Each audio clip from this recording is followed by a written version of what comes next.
Hi everyone, welcome to session 3 of this Learning R course. This is the overview of the R course as before, and so today we're going to be doing correlation and regression with R. All the R code and other files are on GitHub. What I didn't say, what I forgot to say last time was that in order to download all of the files as a zip folder for the particular session, you need to have your own GitHub account. You can copy and paste the actual R code if you display it as a text file or in text form, and then you can copy and paste it to a R kind of script file. So that's another way of doing it. So correlation is used to represent the linear relationship between two variables. And these different types of correlation, broadly speaking, that you can have positive correlation or negative correlation or no correlation. So we've all seen examples in the media and other places of spurious correlations. This is just a really silly example. It's showing that as organic food sales goes up, autism goes up as well. And so you can imagine some people claiming that organic food causes autism, for example, which is obviously ridiculous.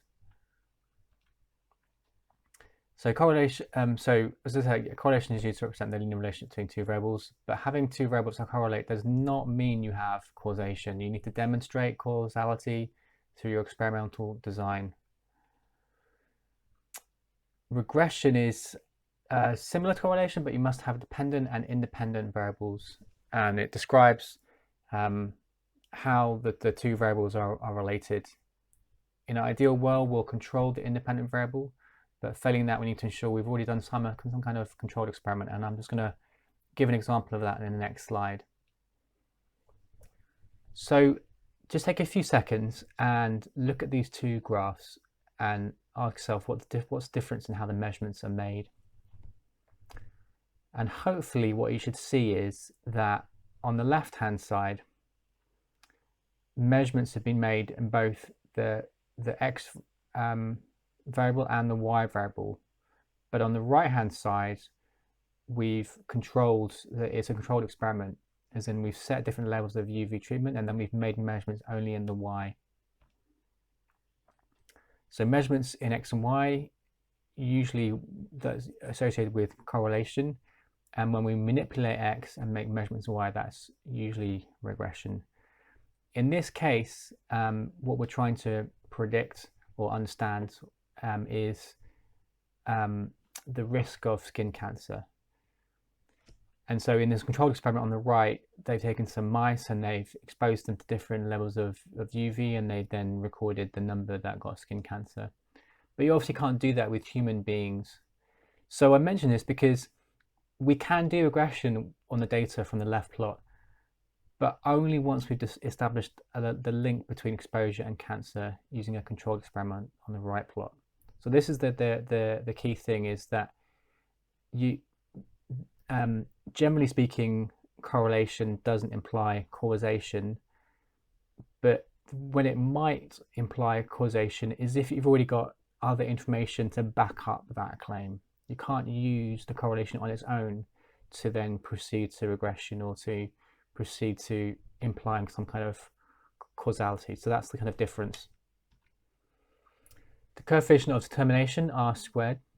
When we do regression, we need to know how good the model fit is, and R squared is one of the most common ways what we can do that. It has a value between 0 and 1. So 0 basically says the model is terrible, and 1 says that the model is perfectly fits the observations. For simple linear regression, that's when you've only got one independent variable. R squared is the square of the Pearson's product moment correlation coefficient of those two of the x and y variables. The assumptions of regression, there are 4 here: linearity of the data, normality of the residuals, homogeneity of the residual variances, of the residuals variance, and independence of the residual error term. So by residual here, we mean the difference between the observation and the model's prediction of that observation. So before we do regression, normally you would need to check these things. So the potential problems where these assumptions can fail is if you have non-linearity in the outcome. So the x and y are not linear. There's some kind of like non-linear behavior going on, perhaps, or not even any kind of relationship at all. Non-constant variance of the residuals, non-normality of the residuals. Then finally, the presence of influential data points that can be outliers, so these extreme values in the dependent variable, or high leverage points, extreme values in the independent variable. So these high leverage points would be points that if you included them or not included them, they could have an impact in the estimate of the coefficients in the model, that is of the actual parameters, that is. So we're now going to proceed to R. Okay. So I should say I'm not actually going to be reading any data files in here. I'm actually going to be using data that is inbuilt into R, and I'll explain what those data sets are. So the first thing we do, we don't actually need to set the working directory because we're not reading anything in. I'm not going to export anything, but it's just generally good practice, because if you do find that you do want to export something and you've forgotten to set the working directory, then you'll find it will it won't end up in the place that you think. So it's always good to do that. And I've included another command here I didn't have before, graphics.off. So I'm not going to be exporting graphics files to the folder. So if I've already been working with R and I've already got graphics here, this is just a kind of very quick way of getting rid of those from the environment. So we'll run all those. So the first data set is called cars, and it's got it's a very simple data set. And actually, I'm gonna, yeah, that's better. I should say first of all, I recommend that you, as you're watching this video, you download this R script from GitHub, and you kind of try to kind of run it as we're going along as well. So this cars data set has got two variables. It's got speed and stopping distance. This is data that was made in the 1920s in the US, and they did a controlled experiment where they drove a car at various speeds and then slammed on the brakes and then calculated the stopping distance at different speeds. So we can then first we can just look at the actual data file itself, just look at head. In fact, the data file's only got not got loads of rows. We actually can look at all of them. We've only got 50 observations here. So you can hear the different speeds and then the different stopping distances. And it'd be good to visualize this. So we could just do a scatter plot where we do plot of x versus y, but there's another function called scatter.smooth, which is quite useful. Because what it draws is it draws a line, and this isn't a regression line. It's a kind of smooth line that's created by the actual data points in the neighborhood. And so you can see that there is a general kind of positive trend here. Maybe some slight non-linearity, but I don't think it's really that significant. I've also calculated the correlation coefficient here. I just wanted to demonstrate how to do this. And so there's this function called COR, C-O-R. That's how we calculate it. So you can actually just highlight just that bit, and that will then actually output it for you down here as well. Great, and then this text command here, this is how we kind of display the R value here as well. It'd be good to visualize it using a box plot and histograms. It's just a good idea. This isn't necessary to do, but it's just a good idea to get an idea of what the data looks like. The distribution, is there any skewness, any kind of any extreme values?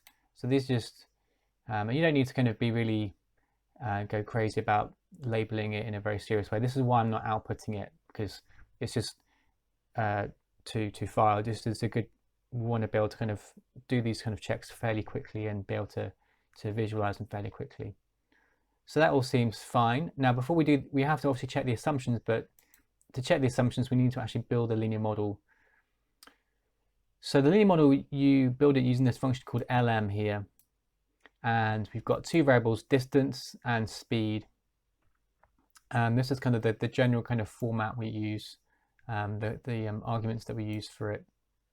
So the data set's coming from it's called cars. So we're going to call it linear mod 1. So I'm going to run that, and then also this print function, well, I'll show you what that means in a bit. So this is created our model, and the intercepts and the gradients, or the kind of coefficient of speed parameter, are given here. So remember from your GCSE maths that the intercept is the value of the y value when x is equal to 0. So in this case, when the speed is 0, this is what the stopping distance would be. Now, obviously, that doesn't really make sense to have a negative speed, but it is what the model reports it to be. So generally, we would only use the model, just going back to the previous plot up here, we'd only use the model between the kind of min and max of the data points. There'd be no, it generally wouldn't be advisable to use the model outside of the minimum maximum of the data that's provided for speed. So this would be in interpolation rather than extrapolation. So we're going to check the assumptions now. Now, what's great about R is you can use the plot function, obviously, to plot two variables side by side. But also, if you plot a linear model object, then it actually has some built-in plots that are done, which are used for diagnostics, where it actually has 6 different plots. But I'm just going to show you 4 of them that are probably the most important. So these are them here. Now I've put to actually help remind me what these refer to, but also wanted to kind of remind you as well, as you're reading through this, what each of these plots refer to and how they relate to the assumptions. So the residuals versus fitted. So remember, the residuals is the difference between the observation and the predicted value. By the way, fitted value is just another name for predicted value. So at a particular speed, we have an observation and we have a predicted value from the linear model. So let's read this. So a horizontal line with no distinct pattern is an indication of a linear relationship.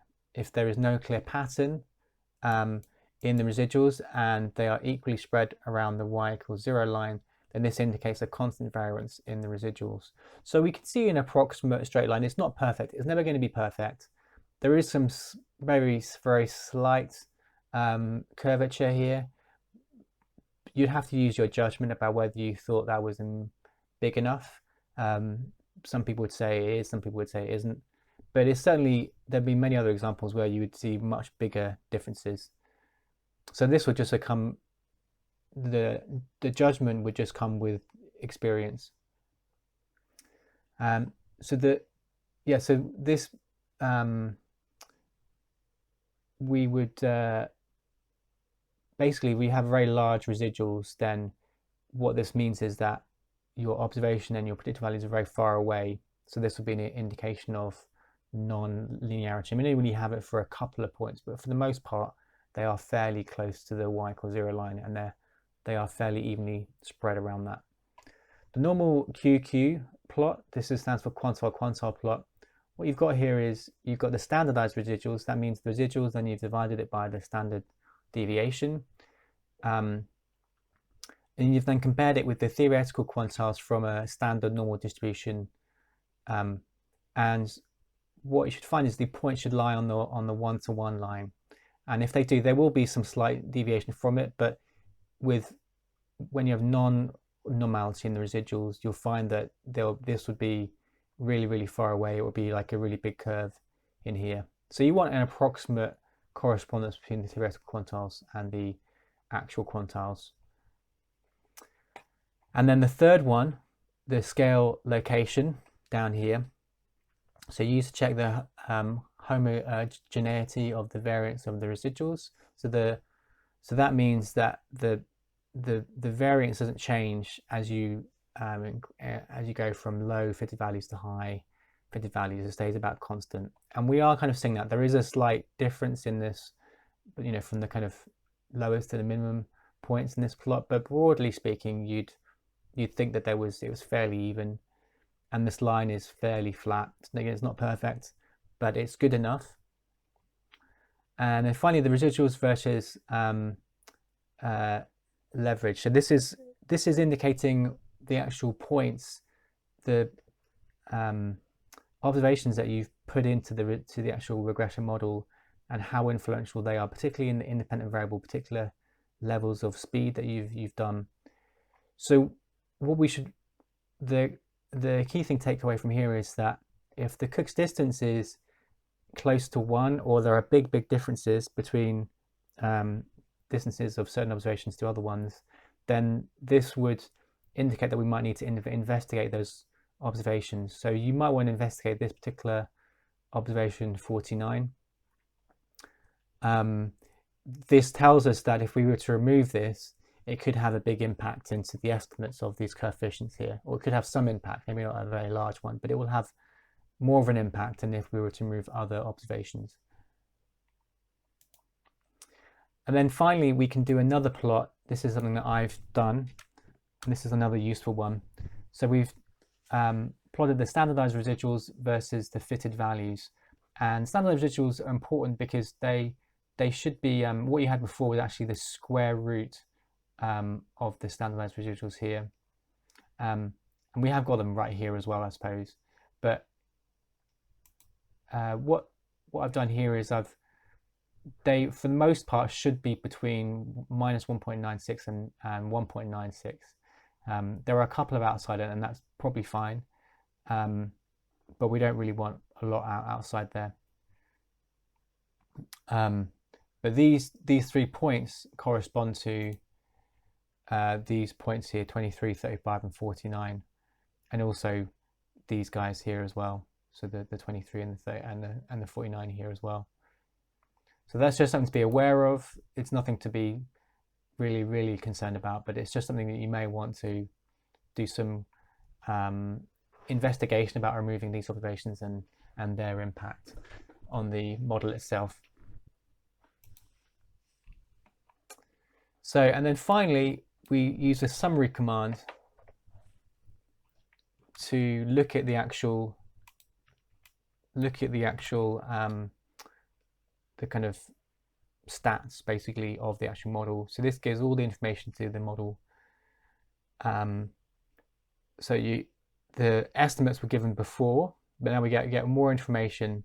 So we get the p-value, the standard error and t-value they're important, and they are used to calculate the p-value. So the p-value corresponds to a hypothesis test that says whether or not the population level parameter for these two coefficients is equal to 0. And so the fact that these p-values are less than 0.05 means that at the 5% level there's overwhelming evidence against the null hypothesis that these population level parameters are equal to 0. So this means that we should keep in these variables, the speed variable and also the intercept term. This other p-value down here, this is an F. This is for corresponding to an F test, and the null hypothesis is saying that it's kind of referring to the whole model. It's saying that all of the population level parameters for the model, for the intercept and the speed coefficient, are both equal to 0 simultaneously.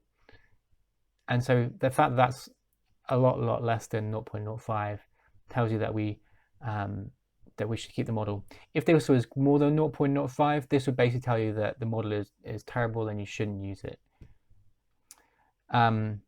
The R squared term, 0.65, Now I mentioned also before the adjusted R-squared.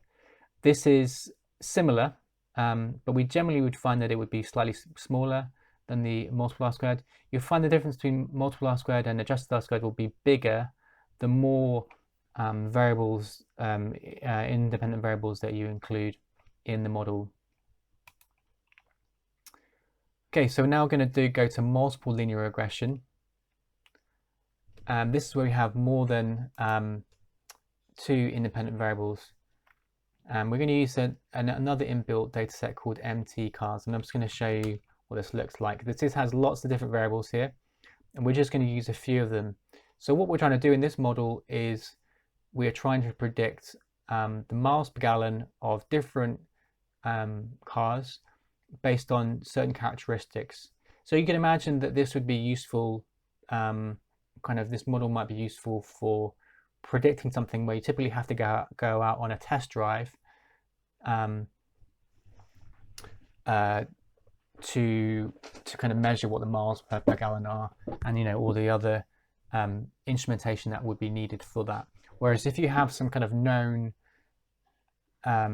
things about the car, like for example the cylinder displacement or the horsepower or the weight, then you can use that to predict what the miles per gallon could be. So let's just look at the data. And I've again reported the correlation coefficients here. So you can see that in all the cases the correlation coefficient is negative. There's a negative relationship between each of the 3 variables and miles per gallon. So yeah, these are the 3 variables that we're using. We're not using all of them, we're just going to use these 3. And for miles per gallon per weight versus weight, there is a fairly good linear relationship. I think that's a good argument, but there's more of a non-linear relationship, you would argue, in the other 2 variables. There's just something to kind of bear in mind. It's good to kind of get a kind of picture of this. Some might argue that it's not a good idea to plot a smooth line in here because it gives a false sense of it kind of gives maybe a slightly false picture. Your eyes focus on the actual line itself rather than the points, and so if you were to remove a line, you might then argue, well, actually it does look about linear.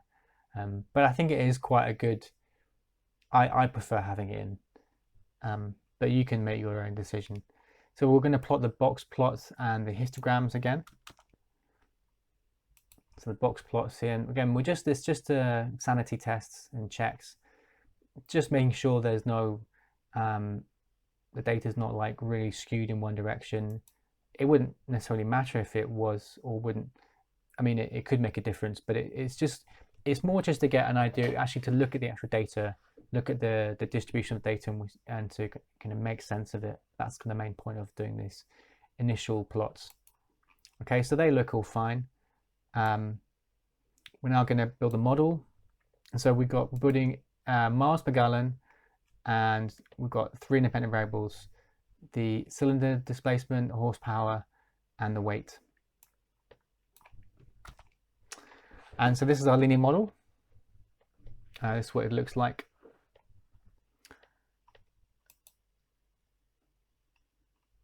And so we're going to check the assumptions now.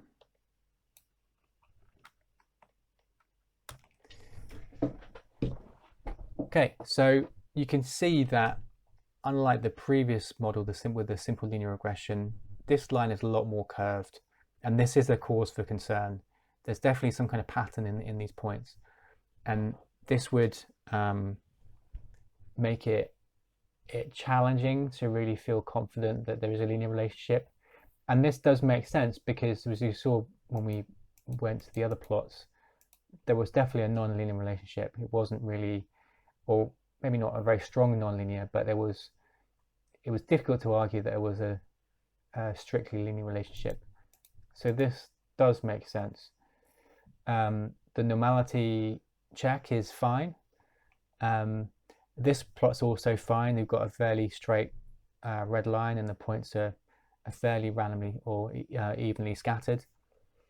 And then the Cook's distance, we've got a number of points that have high distances, and so we might want to remove these and then redo the regression and see what different values we get for the coefficients. And then we can do the final check as well. And again, like before, most of the points are within between -1.96 and 1.96. And then looking at the actual stats. So all of the R-square, all of the p-values rather, are less than 0.05, apart from the one corresponding to the cylinder displacement variable, which is a lot bigger than 0.05, clearly. So at this point, you might decide to throw out that variable, because having it in, what it's saying is it's so close to zero that it's basically at the population level, it's basically zero. So having it in, having it not in really makes no difference. We can leave it in for now, because it doesn't really, there's no harm necessarily leaving it in, except the fact you have an extra variable and you're so the R squared is 0.82, and adjusted R squared is 83 to 2 dp, and 81 this is the adjusted R squared. So this is actually, it's a good R squared here. I mean, I'd be happy with this, but we'd have to be a little bit cautious about whether there was justification using a linear model for this. You might think, well, let's use a non-linear model. An alternative to using a non-linear model is to do a transformation on one of the variables. So what I'm going to do here is the same thing as before, but I've now logged. I've applied the natural log. Remember, log is the natural log in on the dependent variable miles per gallon. And you can see that there's for the weight where we didn't really have any nonlinear issues, it's a lot more linear before, and I think it's definitely helps the linearity of the displacement variable. Maybe not quite as much for the horsepower, but this log transformations generally is one of the first things that people tend to use if they've got nonlinear data, or rather the relationship between the kind of x and y variables is nonlinear. Doing a log transformation, playing around with it. You can even play around with it on the x-axis as well. So I'm just going to proceed. Normally, when you're doing linear regression, there's a lot of like trial and error, taking out certain variables, including certain variables, applying different transformations, and just working out which model you think is the best. So the same as before, multiple linear regression, but now we're going to log the miles per gallon. And so the coefficients do change. Let's look at the checking the assumptions now. Well, we can see that this line is now a lot more horizontal and flat than before. The points are a lot more evenly spread, and this looks a lot better. The normality check is about fine. The points generally on the 1-to-1 line. The scale location plot, yeah, it's a little bit of curvature, but I would be happy with this. And then finally, we've got these Cook distances. So these are the same as before, these points here. Let's just compare that with what we had before, just so we've already run this, but just so we can have it side by side.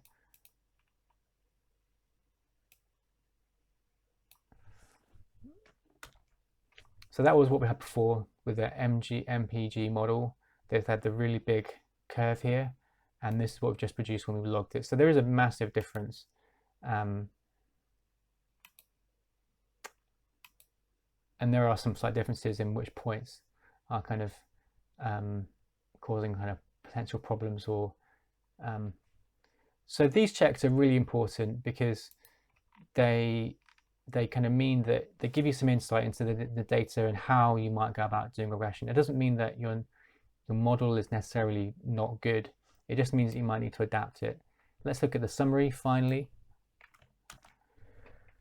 And so we can see as before, again, this variable is, the p-value is a lot more than 0.05. So we would, again, most definitely remove it. I mean, there's no point having a variable in if you don't need it. I mean, like I said before, you could keep it in, it wouldn't make a lot of difference, but normally we would remove this when we're actually applying the regression model in practice. And we've actually got a higher R squared now, which is kind of quite interesting. It was about 0.81 before, I think, or 8.82. And similarly, we've got higher adjusted R squared as well. So that's all good. So if you wanted to use a regression model in practice, you would just, I'm going to actually demonstrate how to do this in the next session when I do talk about for loops. I'm actually going to talk about logit regression as part of that, and I'll also be applying that logit regression model in practice. So I'll kind of talk about that then there. But I just wanted to kind of get you kind of familiar with regression and confident with using it. Again, like I said before, this R code is available on my GitHub page. And that's it for today. I hope that's been useful and given you some confidence, as I said, and I hope you can make session 4. All right, thanks so much then. Bye.